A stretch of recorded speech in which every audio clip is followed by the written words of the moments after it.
بسم اللہ الرحمن الرحیم۔ آج میں آپ کا دشمن تباہ و برباد، ذلیل اور رسوا ہو جائے، اس کے لیے ایک وظیفہ لے کر آپ کی خدمت میں حاضر ہوا ہوں۔ دشمن کئی قسم کے ہوتے ہیں۔ ایک دشمن وہ ہوتا ہے جو آپ کی جان کا دشمن ہوتا ہے، ایک وہ دشمن ہوتا ہے جو آپ کی اولاد کا دشمن ہوتا ہے، ایک وہ دشمن ہوتا ہے جو آپ کے کاروبار کا دشمن ہوتا ہے، ایک وہ دشمن ہوتا ہے جو آپ کی ملازمت کا دشمن ہوتا ہے، ایک وہ دشمن ہوتا ہے جو آپ کے کاروبار کا دشمن ہوتا ہے، ایک وہ دشمن ہوتا ہے جو گھر میں نندیں ہوتی ہیں، وہ طلاق کروانا چاہتی ہیں، یا پھر ساس آپ کو تنگ کر رہی ہے، یا کوئی بھی دشمن آپ کا ہے، جو بھی دشمن جو معلوم ہیں، وہ دشمن جو معلوم نہیں ہیں، وہ دشمن، اس طرح کے کہیں دشمن ہوں، بس آپ یہ وظیفہ پڑھیں، انشاءاللہ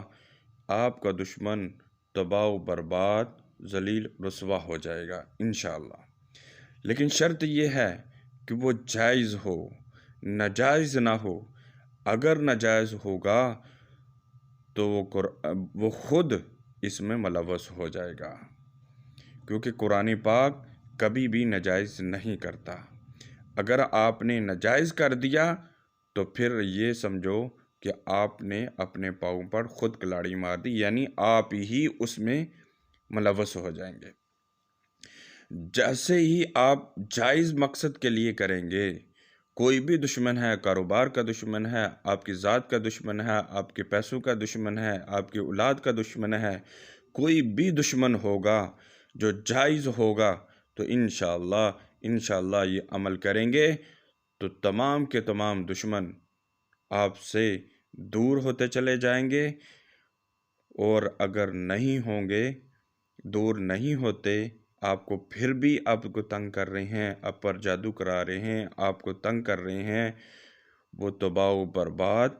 اور اللہ تبارک و تعالیٰ ان کو ذلیل و رسوا کر دے گا۔ کرنا یہ ہے، آپ نے پڑھنا آپ نے یہ ہے، ربی نجینی من القوم الظالمین، یہ قرآن پاک کی آیت ہے۔ آپ نے 7 دن، 11 دن یا 21 دن آپ نے بغیر بسم اللہ کے، بغیر درود شریف کے آپ نے 1100 دفعہ پڑھنی ہے، اور تصور یہ کرنا ہے کہ جو بھی میرا دشمن ہے، جو معلوم ہے اس کا نام لے لینا ہے، جو معلوم نہیں ہے اس کو تصوراً دم کر دینا ہے، اس کے دل، دماغ، آنکھوں پر آپ نے دم کر دینا ہے، تو انشاءاللہ جو بھی دشمن ہوگا، اللہ تبارک و تعالیٰ کے حکم سے اس قرآن پاک کی آیت کے توسل سے انشاءاللہ آپ کا دشمن تباہ و برباد، رسوا، ذلیل ہو جائے گا۔ ہمیں دعاؤں میں یاد رکھنا۔ اللہ حافظ۔